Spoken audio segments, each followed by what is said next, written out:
ganó la extrema derecha neonazi en Argentina. Es una extrema derecha que viene con un proyecto colonial para la Argentina, pero que pretende liderar un proyecto colonial en toda América Latina y el Caribe. Desde Venezuela siempre vamos a decir la verdad, siempre vamos a decir nuestra verdad. Nosotros respetamos el voto del pueblo argentino. Quisieron darse ese gobierno. Bueno, a los argentinos y a las argentinas les decimos, ustedes decidieron, pero nosotros no vamos a callar, ¿no? Porque es una tremenda amenaza la llegada de un extremista de derecha con un proyecto colonial, absolutamente colonial, arrodillado al imperialismo norteamericano, que pretende acabar con el Estado, con los derechos sociales y que pretende instaurar en el continente lo que fue el proyecto ultra neoliberal, llamado liberal por ellos, que se impuso en los años 70 con los golpes de Estado de Pinochet en Chile, de Videla en Argentina, con el golpe de Estado en Uruguay. Impusieron un modelo de Estado, negaron todos los derechos sociales e implementaron un Estado represivo, paramilitar, parapolicial. Tenemos que tener eso como referencia. Así que Venezuela se mantiene como una trinchera de la verdad, de la justicia, de los cambios progresistas, de los derechos de los pueblos. Respetamos la decisión del pueblo argentino, ¿no? Y sencillamente llamamos a la reflexión sobre el surgimiento de focos de la ultraderecha que pretenden imponerse para volver a recolonizar a América Latina y pretenden imponer modelos extremistas. En Venezuela no han pasado ni pasarán. Venezuela.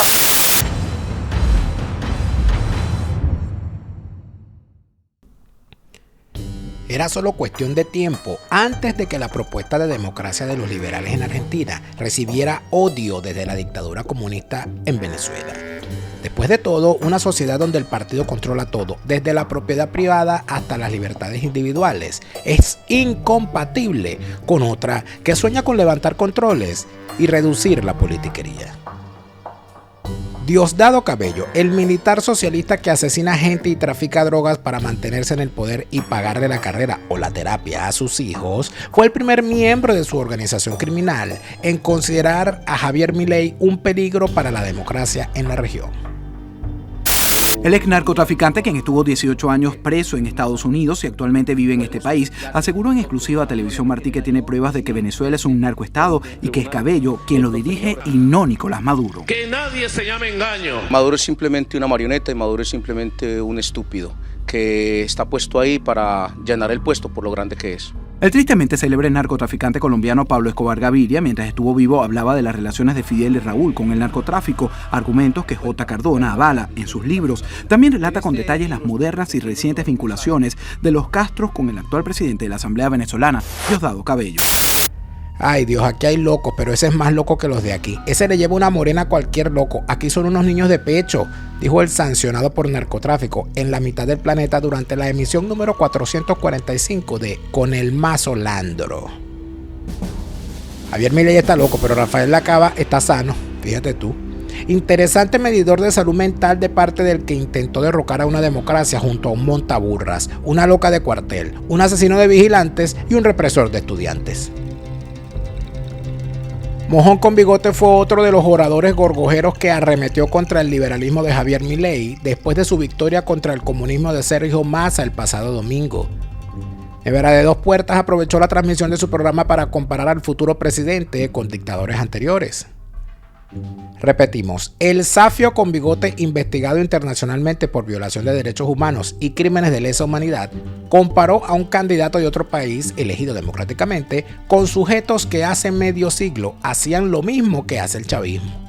No hay plazos determinados para concluir las pesquisas, a pesar de que la Corte ha recibido ya los testimonios de al menos 8.900 venezolanos que denuncian haber sido víctimas de abusos de funcionarios, que van desde torturas hasta asesinatos de sus familiares. Es erróneo pensar que ahora sí el caso está listo, que ahora sí va a haber decisiones.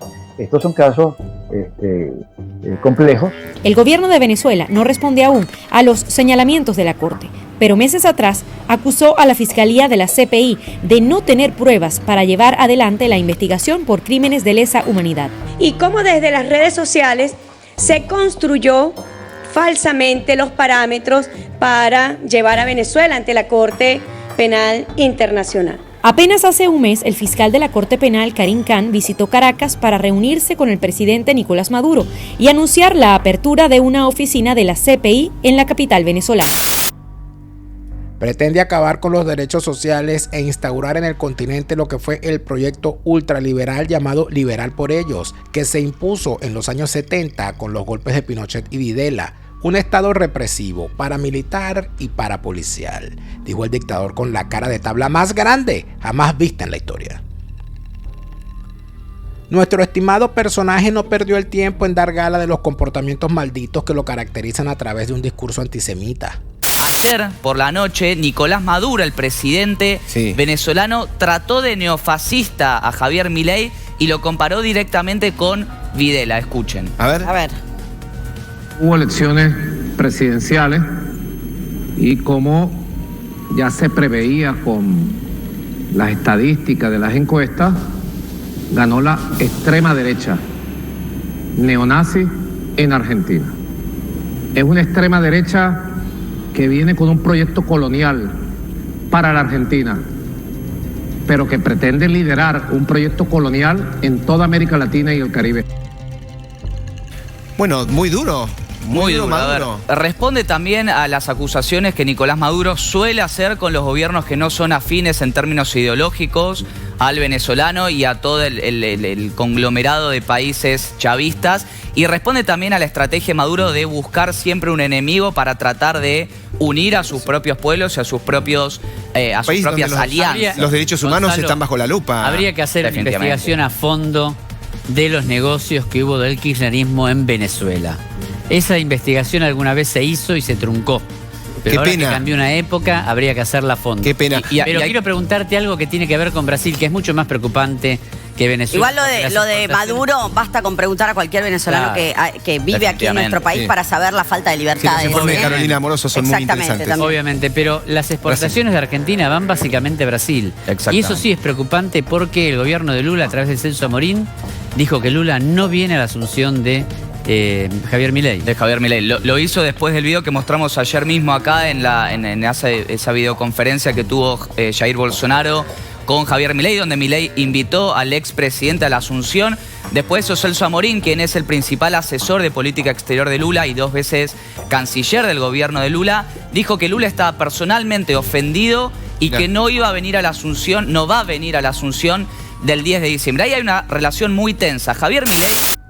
Lean la historia de la Alemania nazi y los crímenes terribles que cometió Hitler. Tel Aviv es el foco principal, una ultraderecha racista, nazista, sionista. Aquí la historia que hay que leer sobre nazis es la de uno de los principales referentes culturales del chavismo, Paul Gilman, y su fijación por la parafernalia del Tercer Reich, que está más que documentada. O las vinculaciones del maldito kirchnerismo con el atentado de la AMIA. Dios, Diablo y Bigote están nerviosos porque Javier Milei no representa una amenaza contra la democracia, sino contra su modelo de control y hambre. Más temprano que tarde, el levantamiento de los controles y el fin de los subsidios se traducirá en un éxito que los votantes de la región seguirán muy de cerca. Y uno cree que pasan todos los días, no, eso solo pasa en una revolución. Que estemos aquí hoy, nosotros votando con alegría, nosotros manifestándole al mundo entero la posición de nuestro pueblo, del país, de una propuesta seria, coherente, estipulada en nuestra Constitución Nacional, que permite consultar a todo el pueblo los temas trascendentales. Y es mucho más que trascendental una consulta sobre nuestra Guayana Esequiba. Lo que ha intentado desde hace algún tiempo el gobierno de la ExxonMobil en Guyana de promover concesiones, de negar la pertenencia de un territorio que no está en discusión, la pertenencia que es nuestra Guayana Esequiba. Todo lo que esté al oeste del río Esequibo pertenece a Venezuela. Eso es histórico. Ahí les queda la guerra que están intentando fabricar en el Esequibo para salvarse el pellejo en 2024. Por cierto, saludos a Zapato 3 y Desorden Público, que se montaron en ese tren y tocarán en el Esequibo Fest planificado por el mismo régimen que nos expulsó a todos de nuestro país.